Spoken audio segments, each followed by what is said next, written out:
की बात है। किसी गांव में रामू नाम का एक बहुत ही गरीब व्यक्ति अपनी पत्नी के साथ रहता था। उनके 3 बच्चे थे जो आपस में बहुत ही प्यार से रहते थे। एक दिन रामू जब शाम को अपने घर लौटा तो बहुत उदास था।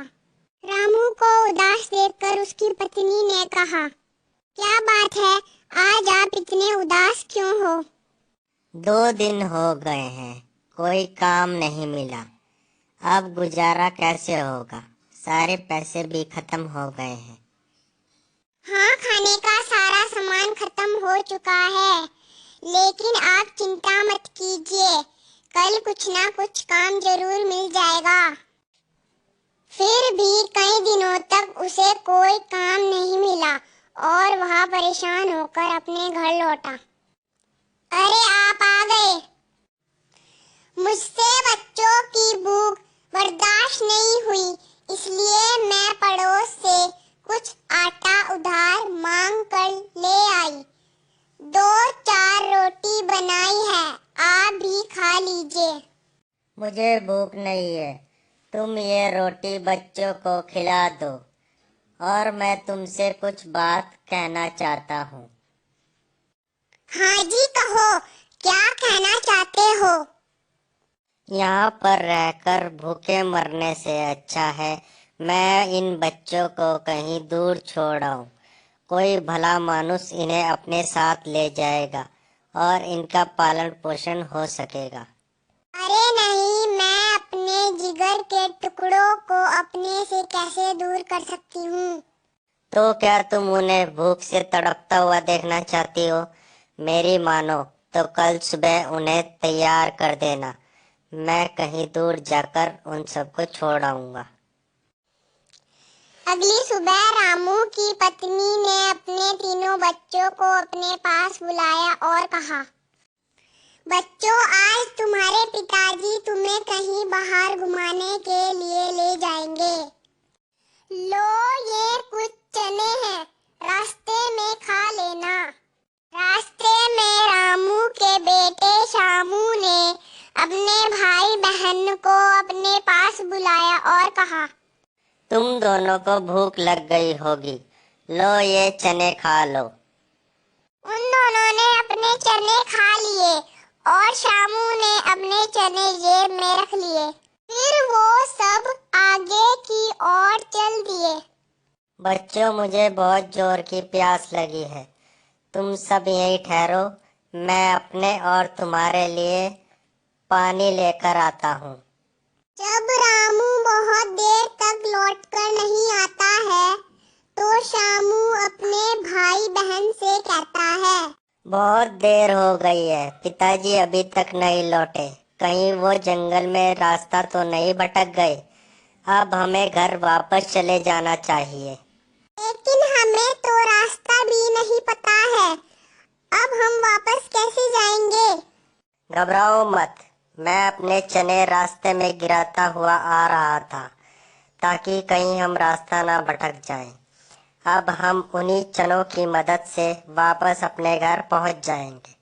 फिर वे तीनों अपने घर की ओर चल देते हैं। थोड़ी दूर जाने के बाद उन्होंने देखा कि चिड़िया ने उनके चने खा लिए हैं। अरे, ये क्या हुआ? सारे चने तो चिड़िया खा गई, अब हम घर वापस कैसे जाएंगे? तुम दोनों घबराओ मत, अभी रात होने वाली है। आज रात हम यहीं जंगल में कोई ठिकाना ढूंढ लेंगे और सुबह होते ही अपने घर के रास्ते की खोजबीन में लग जाएंगे। उसी जंगल में एक तांत्रिक अपनी गुलाम चुड़ैल के साथ रहता था। उस तांत्रिक ने चुड़ैल से कहा, मैं तुम्हें कई दिन से कह रहा हूँ कि मुझे बलि देने के लिए 2 इंसानों की जरूरत है, लेकिन तुम अब तक 2 इंसानों का इंतजाम नहीं कर पाई। मैंने आसपास बहुत खोजा पर कोई इंसान नहीं मिला। आज फिर सारा जंगल घूम कर देखती हूँ, शायद कोई मिल जाए। फिर चुड़ैल वहां से उड़ गई। जंगल में घूमते हुए चुड़ैल को तीनों बच्चे दिखाई दिए और उसने अपने मन में सोचा, मैं तो दो इंसानों को ढूंढ रही थी, यहाँ तो तीन मिल गए, वाह मजा आ गया। उसके बाद चुड़ैल ने एक सुंदर औरत का रूप ले लिया। बच्चों, इतनी रात को तुम इस घने जंगल में क्या कर रहे हो? दीदी, हम जंगल में रास्ता भटक गए हैं और हमारे पिताजी भी हमसे बिछुड़ गए हैं। घबराओ मत, पास में ही मेरा घर है, तुम तीनों मेरे साथ चलो। फिर वो चुड़ैल उन्हें लेकर तांत्रिक की ओर चल देती है। बच्चों, तुम थोड़ी देर यहीं पर ठहरो, मैं अपने गुरुजी से आज्ञा लेकर आती हूँ।